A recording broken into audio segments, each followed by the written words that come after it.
Police भरतीत आलेलं गणित पहा मित्रांनो. एका संख्येला 4 ने भागले असता ती संख्या 21 ने कमी होते, तर ती संख्या कोणती? अमरावती पोलीस भरती 2024 ला आलेला प्रश्न आहे. तर काय म्हणते गणितात, एका संख्येला 4 ने भागले असता, म्हणजे एक संख्या x पकडली आणि त्याला 4 ने भागले असता ती संख्या म्हणजे x 21 ने कमी होते, म्हणजेच वजा 21 ने कमी होते. तर हे संख्या आपल्याला शोधायची आहे. हे समीकरण आपण सोडून टाकायचं. आता 4 इकडे भागाकारात आहे, बरोबर चिन्हाच्या इकडे गेलं तर हे गुणाकारात जाते, म्हणजेच इथं गुणीला 4 होऊन जाते.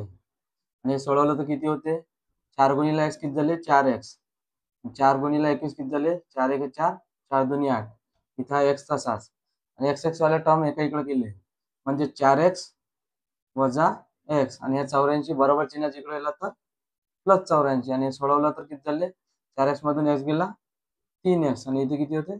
84 आणि 3 ने भाग दिला तर 3 दोन्ही 6, इथं 2 उरले, 3 8 24. म्हणजे x म्हणजे तेच संख्या बरोबर किती आली आपल्याला? 28. म्हणजे ऑप्शन क्रमांक सी 28 हेच आपलं आन्सर असणार आहे मित्रांनो.